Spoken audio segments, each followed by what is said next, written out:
Welcome back, everybody.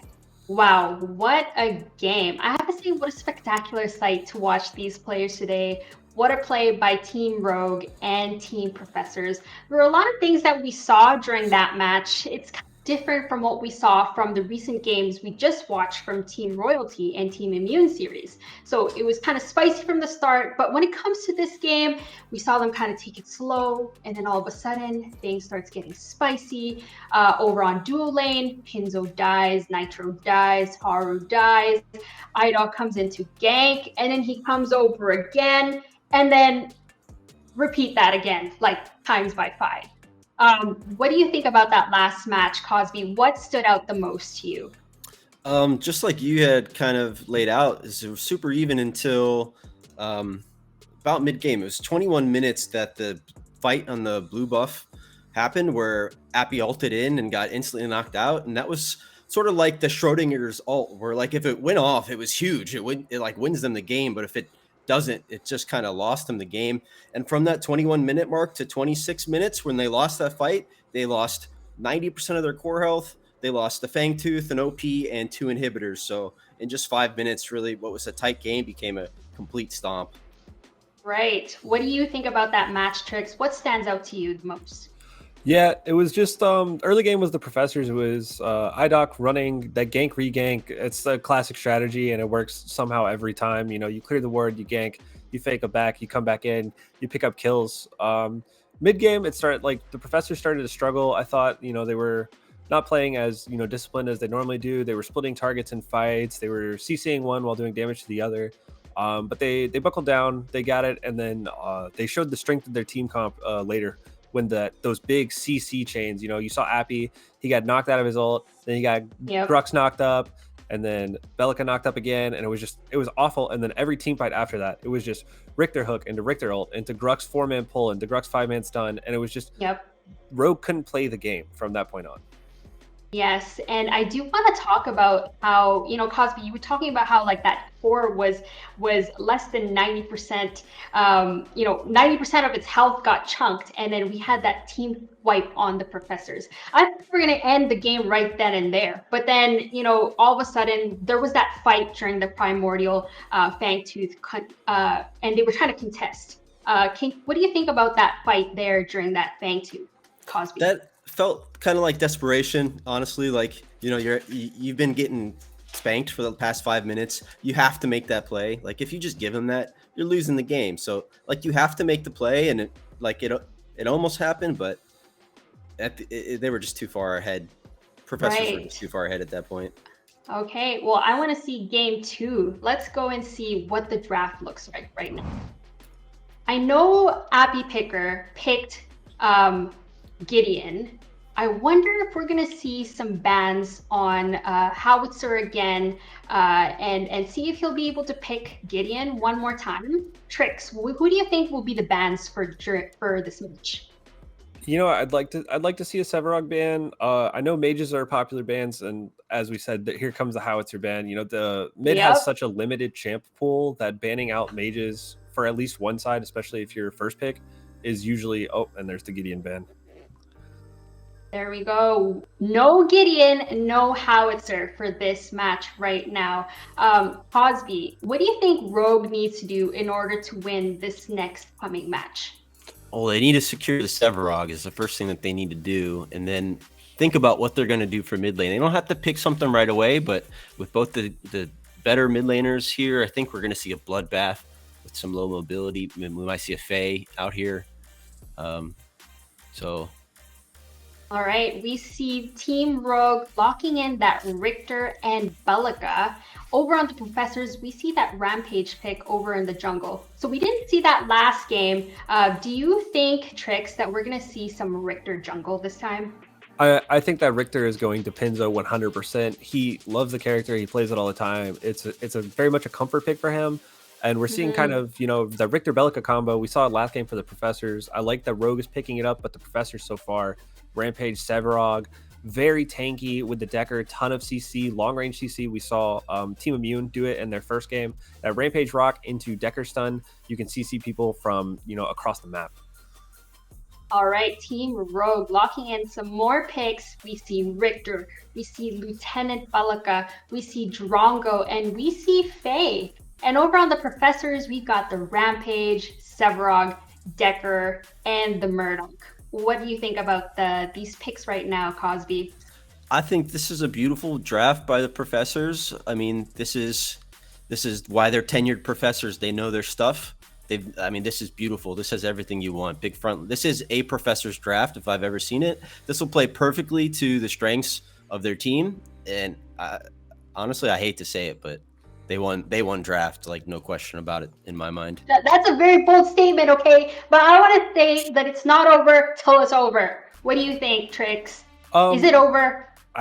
The Professor's draft is really strong. They have that long range CC, like the Rdawggg mobility to just get in, disrupt the enemy team, drop the gadget on top. Rogue's picking up the Faye, and the Faye was much stronger before Reclamation was added to the game.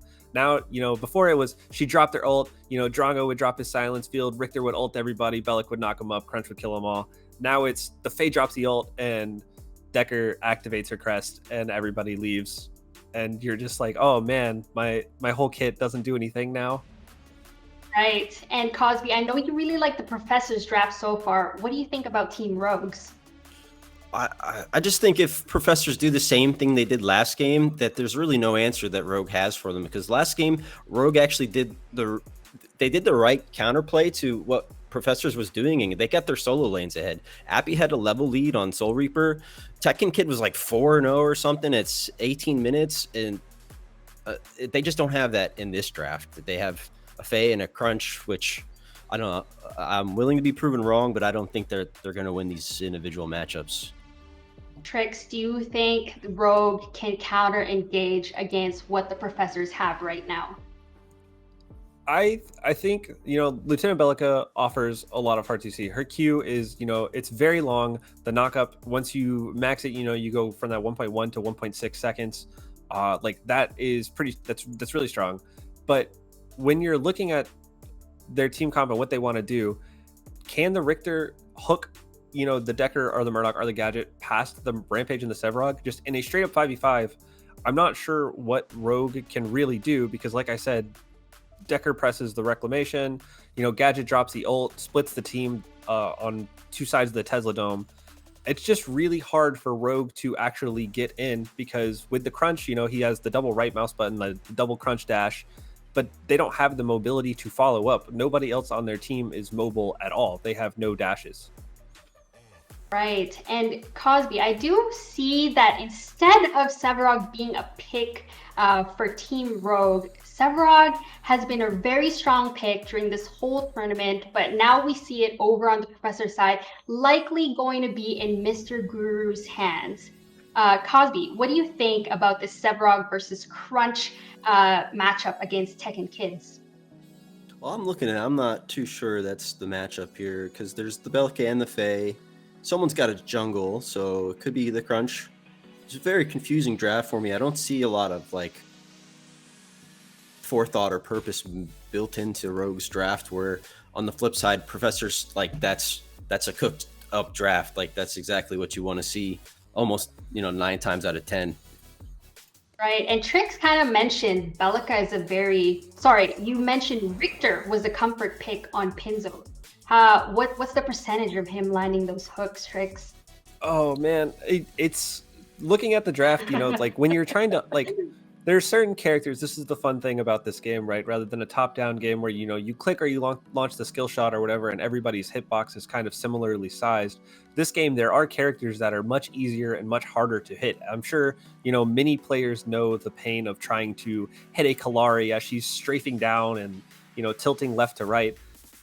Decker has a similar problem where it's difficult to hit her with those hooks. Murdoch, it's a little bit easier. He's a little stocky in that spacesuit armor.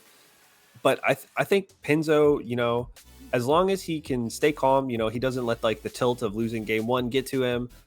He's on point with them. Right. Do you think I kind of saw Pinzo was kind of playing some Bellica though. Do you think he might, we'll see the jungler on Richter instead? And Pinzo on the Bellica?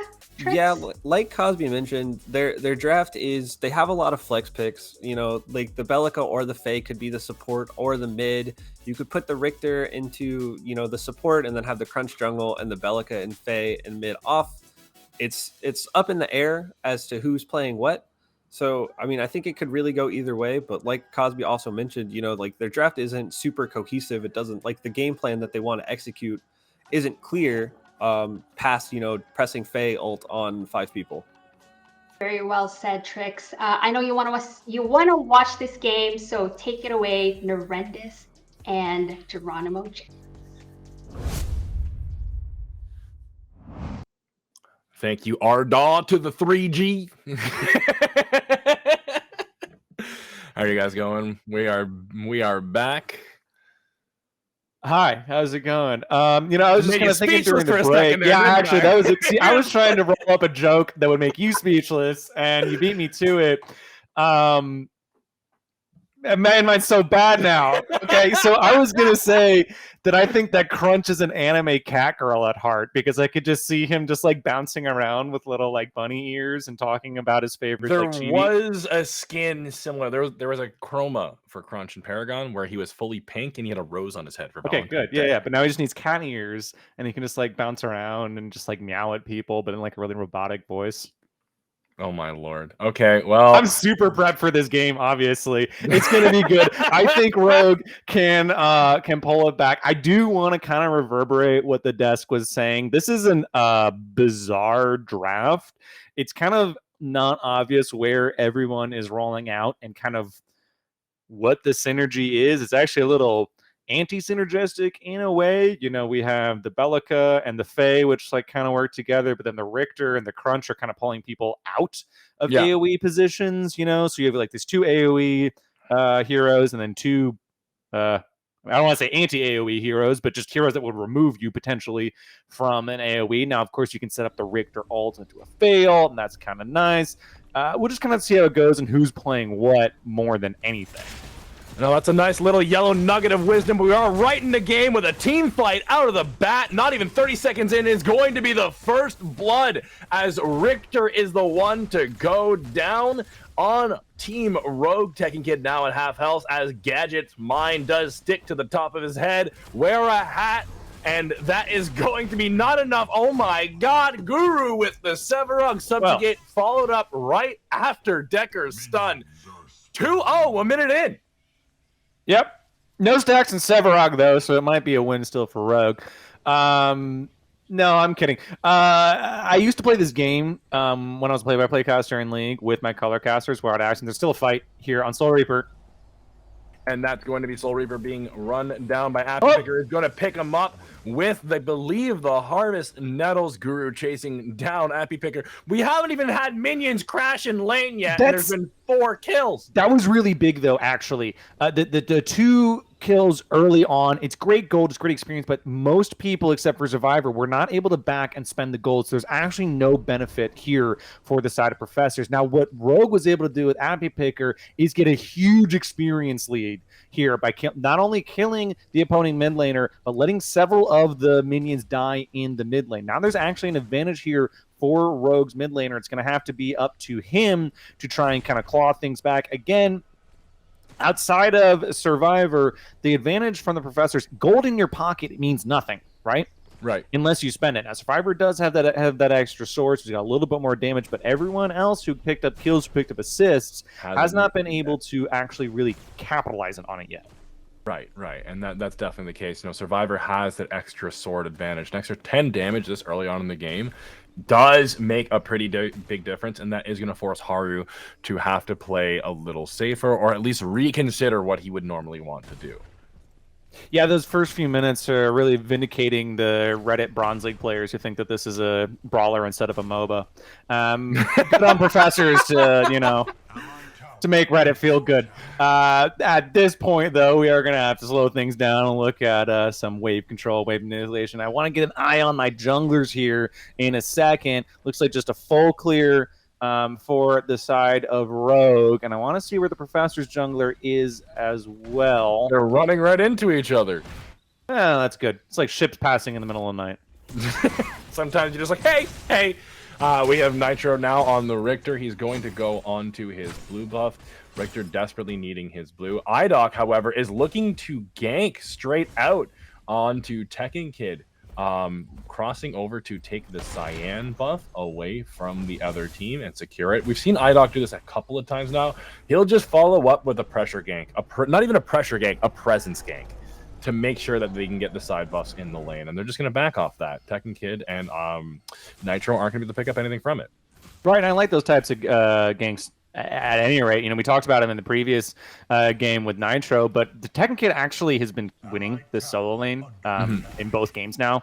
We saw it in the first game. We saw it even just now. He's been really bullying out a Rdawggg, which is a little bit surprising, but nonetheless, he is still able to do it. So I'm glad that Rdawggg is here, but this mid-fight is going to be Rdawggg jumping on top of Appy Picker. The hat going out, not going to land, but the rock will. And Appy's going to stay alive once again as he throws out, I believe, the Harvest Nettles in order to apply a little bit of damage. Both mid laners should be going back now. However, Appy's staying out just a little longer to get a couple more CS before he goes back. On the side lane or in the off lane, he's staying quite some time. Yeah, not super happy about that with how fast waves crash. You're never going to be able to crash it without full mana, which means that nothing's really going to happen to Soul Reaper here. You're just kind of putting yourself in a weird situation and kind of freezing yourself a little bit. Crazy Fool sitting in the fog wall trying to apply a lit, just wait it out and see if he can catch a stun off. He does, and that is going to allow Survivor to do a little bit of damage. However, the Belican knockup does follow through onto Survivor. We did see Nitro nearby as the teams are beginning to rotate towards the mid lane now. It's Appy Picker who had the green buff with a hat on his head. Big rock coming out, almost landing onto Nitro from across the lane completely. Pinzo now in the jungle as well, seeing what he can do to collapse on the enemy team. However, it won't be enough. They're just going to go back to lane as Haru is applying a freeze right now. Pinzo coming back as well. Crazy Fool just hovering around. I don't know if Rogue is aware that the ADC is not around right now, but they should do something. They should after about 15 seconds and seeing the rotation in the mid lane. I like the Steph Curry shot from Rdawggg there. Not sure anything would really happen. He's very intelligent in his pathing. He's now in the duo lane when Crazy Fool was in a 1v2. We'll see how this fight goes. And just Decker landing the stun with the laser follow-up to apply a little poke, but Rdawggg throwing it out, hitting the rock again. They have not missed any one of these long-range abilities at this point. In the mid lane, we are seeing Gadget and Faye fight it out once more. Under the tower is going to be a big hook from Nitro. He's having to drop down the Tesla Dome is Gadget, but it won't be enough. The kill going to Appy Picker on Faye. You know, I was about to praise Rdawggg for being in the right positions at the right time, in the solo lane, in the mid lane, and in the duo lane. Unfortunately, he's kind of caught in a weird down-tempo rotation on his blue buff. Nitro capitalizes on it. Whether he knows exactly where Rdawgg is or not, he was aware that he was in the duo lane, and he could be in the mid lane, or he could be farming his blue. Gets that opportunity in the mid lane for a very...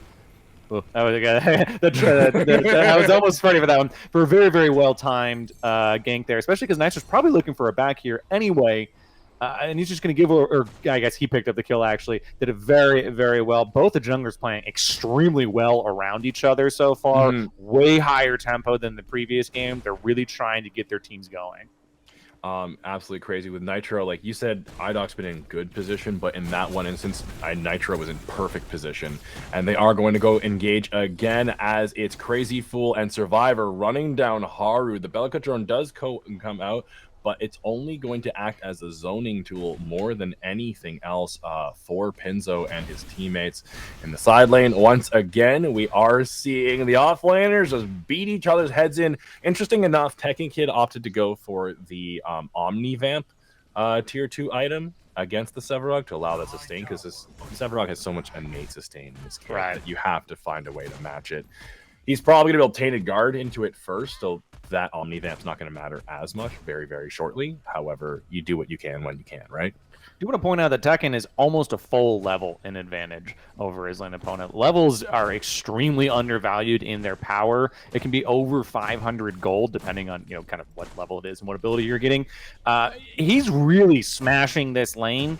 And in reality, I kind of need to see Rdawggg make another sniff there. He did kind of look to get Tekken back. We got that Scion buff earlier in the game, but I kind of need to see Rdawggg there again, because if Nitro kind of looks his way to solo lane, it's going to be really, really good for Tekken.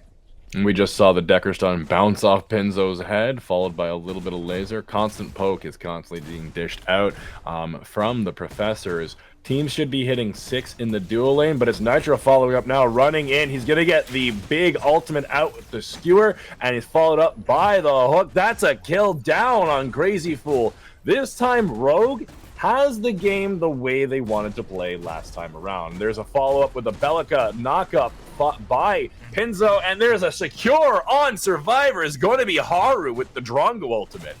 Yeah, Nitro is playing so intelligently right now. What I wanted to see from him from the previous game, looking to his solo lanes and then coming to the dual lane, as opposed to just trying to get them. And Rdawggg, he maybe has gotten himself a little too comfortable, that he smashed dual lane so much, he's almost in this position where he doesn't need to go there anymore, and he's allowing his dual lane to get a little bit too pushed in, I guess. Actually, they're playing pretty aggressively. They're almost at the tower, and Nitro is capitalizing on it. And so now Rdawgg's in a tough position. I want him to go solo. He also needs to go duo at the same time. So he's going to be in the same position that Nitro was in the previous game, where he needs one side of his team, probably his duo, to slow it down, to not get ganked for like 3 minutes, and allow him to catch back up.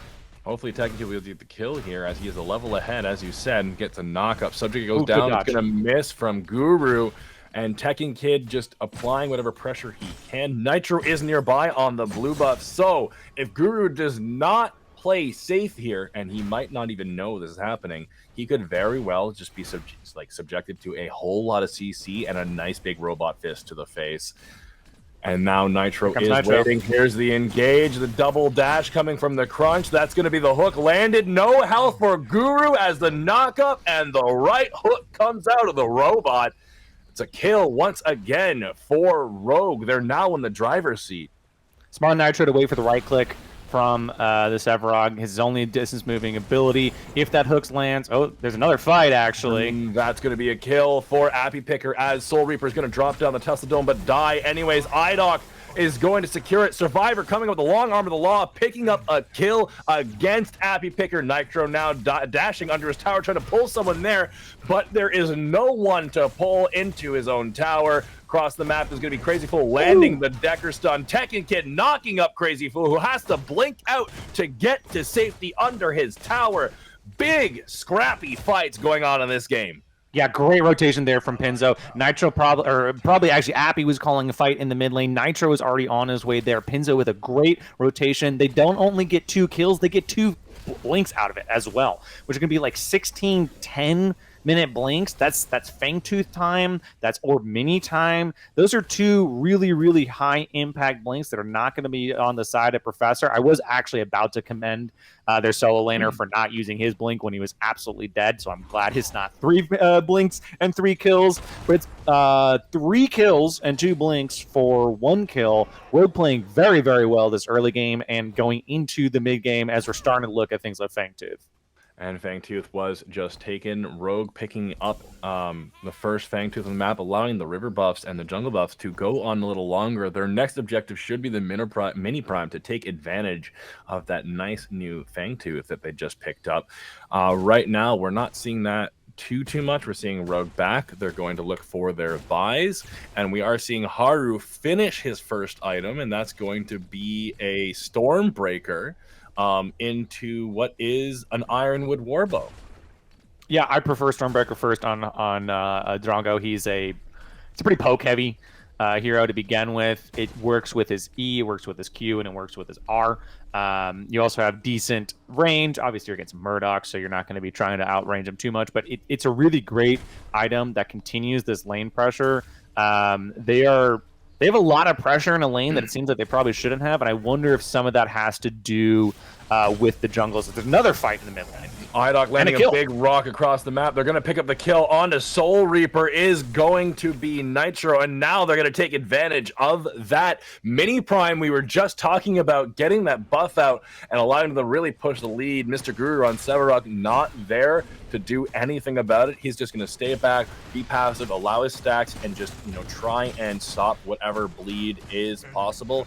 Appy Picker is around the river buff, and he's going to make sure no one is going to walk in to try and contest it. So that is a completely uncontested buff in favor of Rogue. Yeah, and we're going to probably see this fight on Soul Reaper at least one more time. He still doesn't have his flash for just under 2 minutes. That was kind of the go button there. They wanted no prime, and so you either kind of look for the jungle with no flash. Well, he's a rampage, he can jump away. So you look at the gadget that really has no mobility. Survivor could be in trouble here as well with the rotation. He should be aware of this. So I like this, and I was just saying, I think we're going to see another fight in the mid lane. Oh, Hara picked up the Orb Prime. Not a super fan of that, but it's all right. I mean, it allows the ADC to get that extra damage and power they need. However, that means that Prime is very susceptible to being taken by absolutely anyone that just removed off the map. Nitro around the corner, just waiting to see if anything happens, and he's going to take the back off that. Mid lane being pushed out, Soul Reaper ignoring a massive minion wave instead, but on the off lane, Guru and Tekken Kid boxing it out once again. Interesting enough, instead of Augment, which is the common second buy for the Sevarog, he's going into the Tainted Bastion to stop the healing of the Sevarog. And that is, oh my lord, the Subjugate followed up by the Long Arm of the Law from Survivor, allowing Mr. Guru to just siphon the crunch right into his stat count. Yeah, that was really good communication, honestly. Mr. Guru called that he had the Subjugate down. I'm sure he probably was just aware that his Rdawggg had ultimate. Very well done, because I was actually just about to mention that, man, Mr. Guru needs some help here. He is getting pooped on in the solo lane, and thankfully his team is there to bail him out, which is the point of having teammates. Of course, it is not all on you to get it, but there's going to be another fight here in the duo lane. There's no flash on the support. And that's going to be Nitro picking up the kill with his team against the Decker. Crazy Fool going down. The game does not stop. It is full gas, no brakes. We don't even have time to talk about stats. What's going on? A minute ago, there was a 3 CS difference between the two teams. Now we're sitting... Oh, no, it's 5 CS difference. But it doesn't matter. The kills... We have 5 kills in favor of Team Rogue right now, and they're just getting objective after objective after objective. Like, they're using whatever they can. Yeah, and it's kills on the right people. It's 2-0-2 on Haru. It's 3-1-2 on Appy Picker. Pinza picking up kills is fine, but the point is that Tekken and Nitro aren't the recipient of all this gold when they really shouldn't be. You know, they're the tanks, they're the initiators. They need to have a few items to not get 100-0, but it's Appy Picker and Haru that need to have this gold, and they have it. I mean, Appy Picker's already level 11 at 16 minutes. He is really off to the races, and a lot of it has to happen with him getting that level 1 kill, set Soul Reaper behind from the absolute beginning of the game, and all it took was just a few ganks and a few rotations from Team Rogue to keep this gadget so far behind. He's about a level down, and still in the struggle bus, he at least has his blink back up. And we are seeing the thing about Faye is she's completely immobile, but she does scale very well into the late game if you allow her to. And that early kill gave her that little bump she needed to get there. And she is really, like, Appy's really taking advantage of all they can. Another fight going on in the Raptor Pit as the Decker ultimate does come out onto the enemy team. Tekken Kid just doing what he can to take out Survivor and Soul Reaper from the fight. Soul Reaper allowing himself to drop the Tesla Dome instead. That's going to be Richter with the skewer, who's going down. 2-1 is the trade. 3-1 is the trade. Tekken Kid picking up another kill, and they're now going to take the Fangtooth once again. Guru off in the corner. Full health, full mana. Subjugating won't be enough. He's going to rotate in to try and salvage whatever he can. No, he's going to back off. Look at mid lane. Rogue, a completely different team this game. Oh, yeah, and that was probably the best fight the Professors are going to get for the next few minutes. Soul Reaper had a massive ultimate. I mean, probably did close to 1,000 damage. He did the almost max he could have on 4 players, as much possible damage as he could. And it still wasn't enough because Rogue really just kind of smacking them with their wallets at this point. They have a solid 1,500 gold lead, about the same kind of position in reverse that these teams were in game one, where it was Professors with an incredible lead in the early game. Not obviously a monstrous lead, but a very strong lead, picking up Fangtooth after Fangtooth. And then at about the 18-minute mark, the 17-minute mark, Professors kind of have these missteps in the jungle, which allowed Rogue to get back until that kind of 22-minute fight. I believe the desk pointed out there was a fight at kind of like 21, 30, 22 minutes where it just kind of went from bad to worse. So now it's on Professors to do exactly what Rogue did last time. You can't win a 5v5. You just proved it. You maybe should have known that. You can't do that. You got to look for these picks. You got to look for Rogue to be out of position, kind of like you were in game one, and get your gold back up, get your experience levels back up, and Mr. Guru is going to die before he can even get anything done. It's absolutely insane with how the game's playing out. Guru being poked out. There's the big ultimate coming from the Fae, and it does manage to secure the kill. It will be, I believe, Tekken Kid. No, it's going to be Fae picking up another one, and they are able to just keep pushing their lead. Professors going to be looking like they're in absolute shambles, not able to recollect themselves at all in this game. Yeah, you know, and we were talking a little bit at the break about how Professors really like to just kind of all in on fights. This is not the time to do that. I'm a little worried that they're going to. I'm a little worried that desperation is going to start coming in. We'll kind of see how the next few moments go. There is a bit of a scuffle in the right side, but I think Appy Picker can probably pretty comfortably 2v1 at this point, just by, you know, wave clearing, not actually taking fights, but, you know, just controlling wave and letting the rest of his team kind of do as they will. Professors they're not in like a time frame here. They have a pretty good scaling team. All they really have to do is just stop dying, but Crazy Fool flashing in might be a bit of a change of plans. Yeah, as Crazy Fool flashes in with the Rift Walker, trying to get the ability out as fast as possible, but there's no one really there to follow up on it. Soul Reaper was in the Fogwell. However, I don't think that's the person you really need to make that kind of play immediately, as Nitro now caught out in the jungle by the Prime Pit. He's going to go down to Rdawggg. The second Orb Prime actually spawns.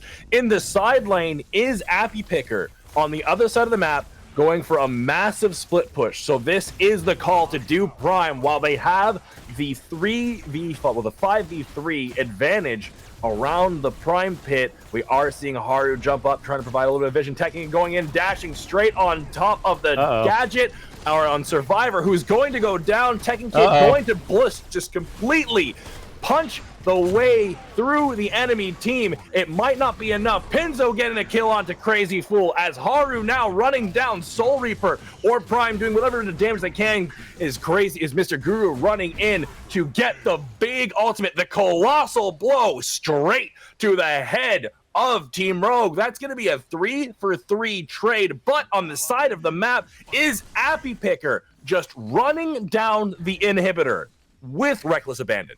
That was a little bit of the desperation I was afraid that Professors might show. That was a 3-for-3, but that was a 3 versus 5. So not really the best situation to be in. Appy Picker, I'm just going to talk through this because he gets this kill. He gets the split push off. He gets the inhibitor, and it ends in a 4v4, but for absolutely nothing for Professors. They don't get Orb Prime. They get completely pushed off a fight in a 3 versus 5 and give over their left inhibitor at 21 minutes. Now, there's one thing I do want to talk about as 21-minute 30 mark. That is an exceedingly early inhibitor. This actually can be a detriment for the side of Rogue. Professors needs to slow this game down, absorb as much CS as they can. The left lane, the duo lane of Rogue, will always be pushing because it is now a super minion lane, right? The inhibitor is down, which means that Survivor doesn't ever have to go past River. He can always get a nearly full wave to him over and over and over again. There is this problem with super early inhibitors that you can kind of screw yourself over. So now it's giving a Rogue this like time frame that they need to make another play in the next 2 minutes, or else the gold differential will start coming up over Survivor. It would be another inhibitor, another Fangtooth, another Orb Prime, or another team fight, which they're kind of looking for right now. We'll see how it goes. And that's going to be the Fangtooth being run down by Team Rogue. They're going to jump straight on top of it with Soul Reaper trying to apply whatever damage he can through the Gadget Bomb. They do have vision of it. There is the slow from Gadget Megacosm. It won't matter. That's the third Fangtooth going to Team Rogue. They're trying to do what they can as the rock does land onto the Rdawggg, who's with now Guru dashing forward. Enemy team getting double knock up, triple knock up. He's trying to get away. It won't be enough. Misplay coming from the offlaner of the Professor. Says Crazy Fool's there now with the big target on his back. He just drops down the Decricate to try and get away. It's everyone running away with Rogue completely pushing forward W King through the MT. They see the Orb Prime now. They see Soul Reaper with Crunch chasing him down. I don't know what the next plan is, but they should just be going straight to Orb Prime. It's going to be the Stasis Gem with the Tesla Dome combo onto Nitro to provide whatever damage and time they can. And getting hit by the Decker ultimate, the Decker stun is Pinzo on Bellica, but it doesn't matter. They're now down 2 members on Professors. This is a 5v3 in favor of Rogue. They just won a 3v5. There's no chance Professor can get in this. Rdawggg is still alive, so we'll see how this goes. He's going to look for pretty low there is Crazy Fool. See how this fight goes, and we'll recap. And that's Rdawggg dropping down the big ultimate. He's jumping in. He might be able to get the damage up, but he's on top of the gag grenade. It won't be enough. That's going to be the prime secured for Team Rogue as they manage to take down Rdawggg with it, and they're just going to heal up. They're going to go back. They're going to get a massive buy off such a big play. The score now 20-10 in favor of Rogue. It's mind-blowing what Rogue is actually doing. Completely different team now as well. A completely different team, absolutely. The CS difference actually, though, still pretty close. So the goal is primarily from the Fangtooth and the kills and the towers. It's funny to me, though, that Rogue put themselves on this timer of getting this inhib. They needed to get an objective, to get a team fight. So instead, they get 2 major objectives and 3 team fights and a massive tempo reset off of the Orb Prime. So they're doing quite fine now. It's kind of a death march at this point. I would like to see the right lane push up a little bit, but all they have to do is kind of a 1-4 here. Get the tier 2 towers, maybe crack another inhib. It's potentially not a death march, but it is an absolute base cracking attack here with this Orb Prime, and Professors have to just absolutely hold on, layer their CC, layer the AoE, see if they can get basically a 5v4 here or the 5v1 on Tekken Kid. Well, Nerendis, you're saying there's a whole lot of 2s here, but all I see is Game 3 coming up for this series, with Rogue just having the complete advantage and showing the mastery and just no fear of our current runner-up for the PCC, as they're now taking the mid lane down. They're taking the off lane down, bringing that minion wave in. It doesn't matter if there's a gadget to clear it. They're just pushing as much as they can, with the super wave actually aiding and helping out on the duo lane as well.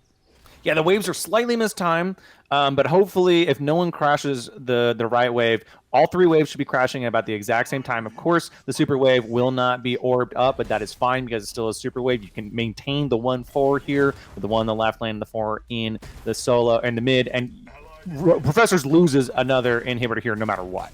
Whether they can win the fight or not, they're going to lose an inhibitor. Big ultimate coming out of Survivor, doing a whole lot of damage, but as you said, they're going to lose the inhibitor no matter what. Rogue still has the Orb Prime buff. They need to sit back for a few seconds, allow the health regen to come in and do what it does, and they can just keep on pushing. The inhibitor in the dual lane has respawned. However, they just need to roll over there because it doesn't do damage anymore. It just sits there and absorbs whatever it can. It's more of a deterrent than it is anything else at this point. But there's no real objectives on the map. To be honest, but not a fan. I'm not a fan. Well, League doesn't do damage either. I'm not a fan. Crazy Fool going in with a flash, Ripwalker, and this time it's a big success. Guru getting the colossal blow onto 2. Haru being able to live just barely, and he's going to get away. Tekken Kid dashing forward now is going to manage to get the kill onto Guru. Even though there was such a mastery of the fight, Professors is still going down off such a big play out of Crazy Fool. And that's it. This is the nail in the coffin. This is the death knell of Game 2. We are going to see a 1-to-1 unless Gadget and Rampage can just pull something So last completely out of their game- ass. We'll see if there's another fight here. I'm not super prepped for it. There's 5 seconds on the support. No, which- that's it. All right. Call me Nostradamus, Nerendis.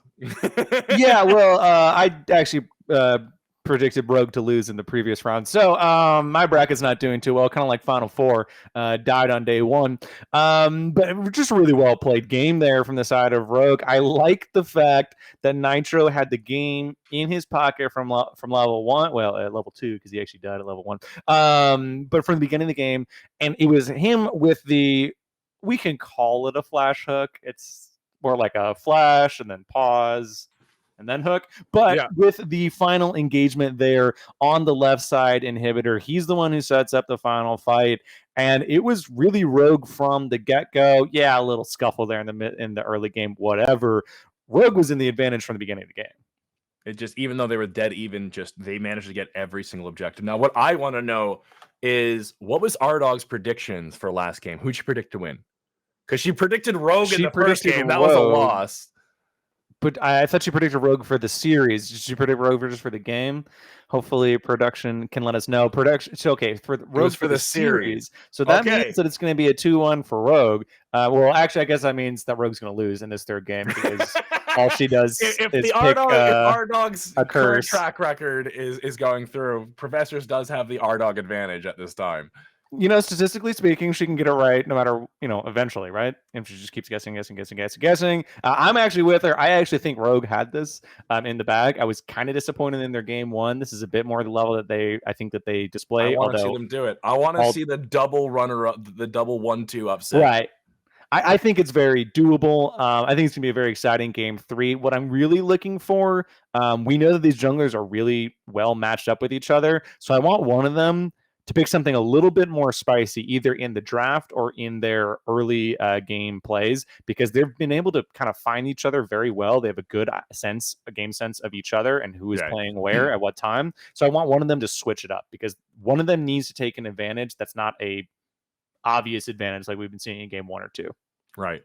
We're gonna go back to break, get back to the desk. Rdawgg has the chance to trip me back a little bit, just for teasing her as much as I do.